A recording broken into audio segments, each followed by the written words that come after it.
Okay, so today I'm going to be reading to you guys Noah and the Flood from the Adventure Bible, and then I'm going to explain it, and then we'll do an activity after. Just like kind of a regular Sunday school class, but online, yeah.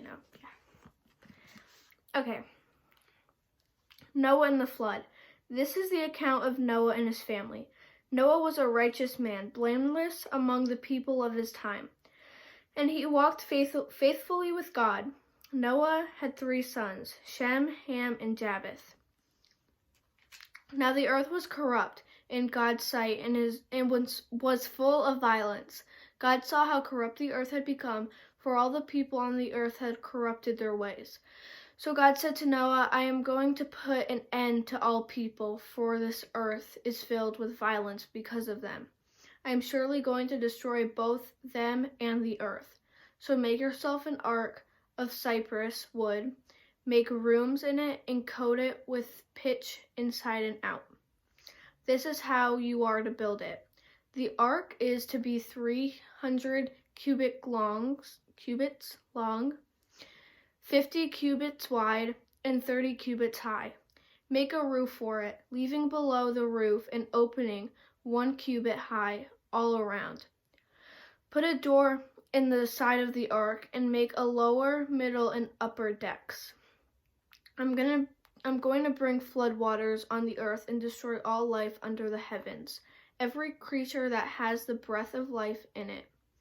Everything on earth will perish, but I will establish my covenant with you, and you will enter the ark. You and your sons and your wife and your son's wife will with you. You are to bring into the ark 2 of all living creatures, male and female, to keep them alive with you.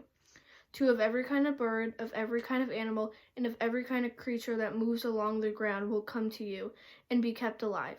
You are to take every kind of food that is to be eaten and store it away as food for you and for them. Noah did everything just as God commanded him.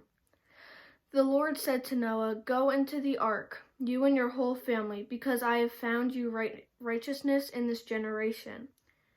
Take with you 7 pairs of every kind and clean animal, a male of its mate, and 1 pair of every kind of unclean animal, a male and its mate. And also 7 pairs of every kind of bird, male and female, to keep the various kinds alive throughout the earth. 7 days from now I will send rain on the earth for 40 days and 40 nights, and I will wipe from the face of the earth every living creature I have made. And Noah did all that the Lord commanded him. Noah was 600 years old when the flood waters came to earth, and Noah and his sons and his wife and his sons' wives entered the ark to escape the water of the flood. Pairs of clean and unclean animals, of birds and of all creatures that move along the ground, male and female, came to Noah and entered the ark, as God had commanded Noah. And after the 7 days of flood water came on the earth.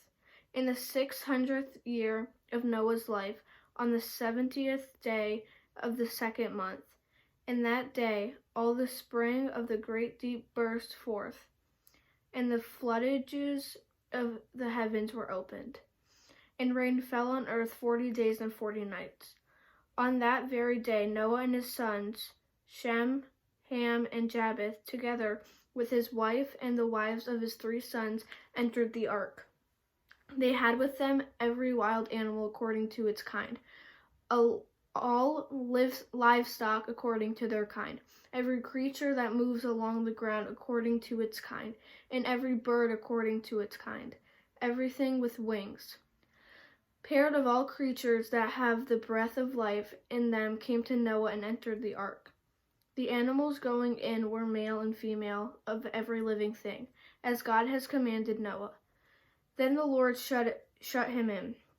For 40 days the flood kept coming on the earth, and as the waters increased, they lifted the ark high above the earth. The water rose and increased greatly on the earth, and the ark floated on the surface of the water. They rose greatly on the earth, and all the high mountains under the entire heavens were covered. The waters rose and covered the mountains to the depth of more than 15 cubits. Every living thing that moved on land perished. Birds, livestock, wild animals, all the creatures that swarm over the earth, and all mankind. Everything on dry land that had the breath of life in its nostrils died. Every living thing on the face of earth was wiped out. People and animals and the creatures that moved along the ground and the birds were wiped from the earth. Only Noah was left and those with him in the ark. The waters flooded the earth for 150 days. But God remembered Noah and all the wild animals and the livestock that were with him in the ark. And he sent a wind over the earth, and the waters receded. Now the springs of the deep and the floodgates of the heaven had been closed, and the rain had stopped falling from the sky. The water receded steadily from the earth. In the end of the 150 days, the water had gone down. And on the 70th day of the 7th month, the ark came to rest on the mountains of Ararat. The waters continued to recede until the 10th month. And on the first day of the 10th month, the tops of the mountains became visible. After 40 days, Noah opened a window he had made in the ark and sent out a raven, and it kept flying back and forth until the water had dried up from the earth. Then he sent out a dove to see if the water had receded from the surface on the ground. But the dove could find nowhere to perch because there was water all over the surface of the earth. So it returned to Noah in the ark. He reached out his hand and took the dove and brought it back to himself in the ark. He waited 7 more days and again sent out the dove from the ark. When the dove returned to him in the evening, there in its beak was a freshly plucked olive leaf. Then Noah knew that the water had receded the earth. He waited 7 more days and sent the dove out again. This time it did not return to him. By the first day of the first month of Noah's 601st year, the water dried up from the earth. Noah then removed the covering from the ark and saw that the surface of the ground was dry. By the 27th day of the 2nd month, the earth was completely dry. Then God said to Noah, "Come out of the ark, you and your wife and your son and their wives. Bring out every kind of living creature that is with you, the birds, the animals, and all the creatures that move along the ground, so they can multiply on the earth and be fruitful and increase the number on it." So Noah came out together with his sons and his wife and his sons' wives. All the animals and all the creatures that move along the ground and all the birds, everything that moves on land, came out of the ark, one kind after another. Then Noah built an altar to the Lord, and taking some of all the clean animals and clean birds, he sacrificed burnt offerings on it. The Lord smelled the pleasing aroma and said in his heart, "Never again will I curse the ground because of humans, even though every inclination of the human heart is evil from childhood. And never again will I destroy all living creatures as I have done. As long as the earth endures, seed time and harvest, cold and heat, summer and winter, day and night will never cease." Okay, so pretty much a summary of the story is Noah was one of the only good people on the earth, and all the other ones had brought violence and awful just humanity into the earth. So God decided he would wipe them out because he did not want the bad people there anymore. So he told Noah and his family and his sons' wives to get 2 of each animal, a male and a female, and put them on the ark with them on it. So when the floods came, they wouldn't drown like everything else did. And then the dove had come back with an olive leaf, which means that life is growing, because life would not grow underwater. But when the water has or sunken down, I think, yeah, then trees will rise, and that means that the water is done. And this showed us that when the dove brought back the olive tree or olive branch to Noah, that the water level had gone down and that there was life back on earth. It might have not been human life, of course, because all the humans were wiped out, but there was plants, which means that they weren't as much, the water wasn't as much above ground as it was when God sent the floods from the heaven. So you can kind of relate this to everyday life, because if you're a good person, good things are going to come to you, just like Noah is a good person, so he didn't die like the rest of the bad people did. And an example is, if you're good at school, your teacher is probably going to be good to you, or give you they'll just be better to you if you're better to them, like the golden rule. And this story is kind of the golden rule. Like, Noah was good, so he got good in return. The bad people were bad, so they got bad in return. And if you do a lot of work, then it's going to help you in the long run. Just like Noah was a good person, so it helped him in the long run, and he got to live his life. So if you do your homework, it's going to affect you in the long run, because you're going to get good grades, which will lead to a higher level of life or success. And also, like, if your teacher tells you to do something and is happy with you, you'll probably first of all feel better about yourself, and your teacher will feel better about you. And if you're at home and your mom tells you to make your bed, this is another example. If your mom tells you to make your bed and you go and do it, it's going to help you in the long run, because when you go to bed that night, you're going to be a lot more comfortable than you would be if your bed was all unmade. Because I know I would be. I'm not comfortable with an unmade bed.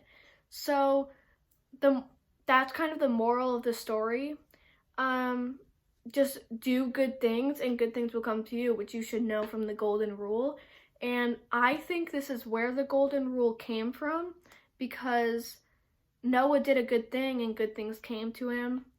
And now we're going to do our fun activity that I hope is going to be fun. So let's go do that. Okay, before we do the activity, another thing that I was going to say is Noah worked hard to build that ark. Like, yes, the animals came to him, but it must have been a lot of work to build an ark that tall and that wide, and then get the animals in it. So he did all this work, and it helped him in the long run, because he ended up surviving. Just like what I was saying about the homework, if you do your homework, it's going to help you in the long run, because it'll help your grades. So now we'll get to the activity. Okay, so hopefully you got these two papers. I don't know why mine is in color, but it is. So you're going to want to cut out this ship, and then color it whatever you want, or design it, do whatever you want with that. And then make sure you have a door. It can, like what God told Noah to do, it can just be a door right here. You can probably have it on the sides, but it would probably be best to do it right in the middle. So cut it out and color it. Okay, so I've cut out my ship, and hopefully yours is more creative than mine, but you want to have this door, and now you're going to put that to the side. Make sure you have that door, because that's an important part of this project. Okay, then you're going to want to first of all cut out this rectangular box or rectangle. And then if you look closely, you can see that these are in squares. So cut out each square and then color the animals. So I'm going to go do that, and I'll tell you what we do next.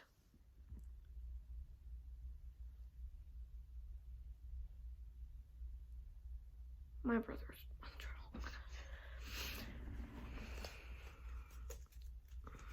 Okay, so I forgot to tell you, make your door, try to make it wide, don't make it tiny. Make it tall and wide, hopefully. Try to do that. And if not, just trim all the pieces.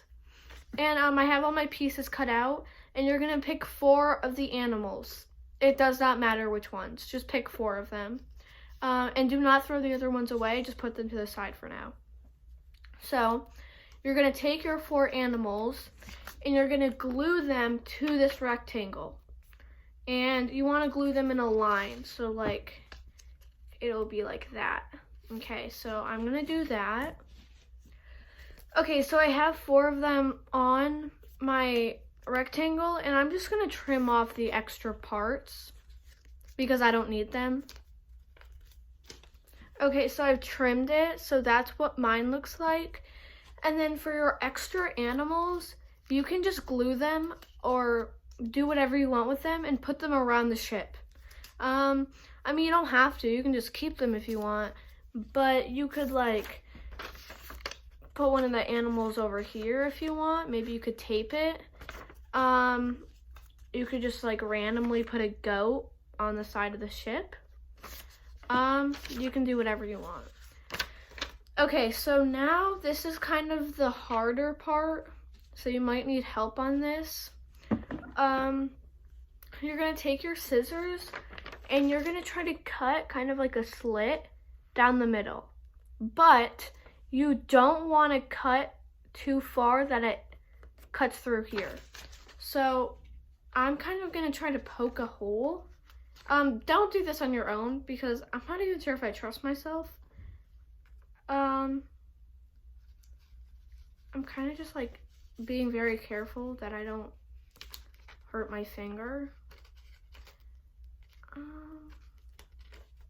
Okay, so I got kind of a hole.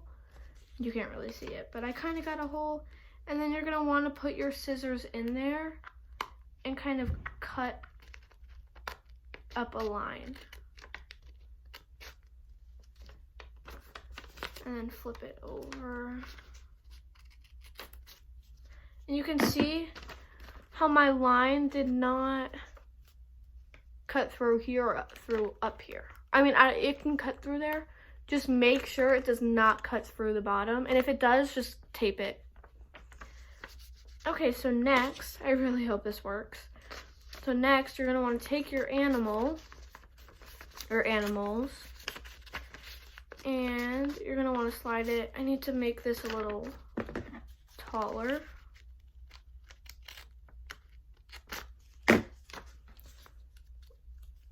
You are going to slide it through. So it looks like the animals are going into the ark.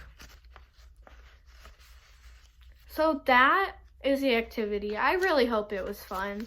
Now you got a cool little ark, and you can go and show your friends, you know?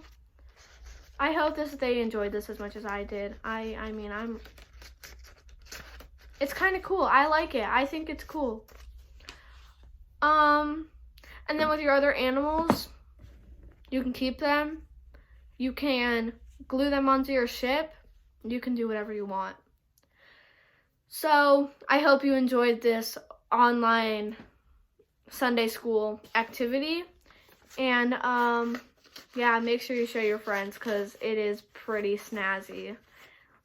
I hope to see you guys soon, and bye.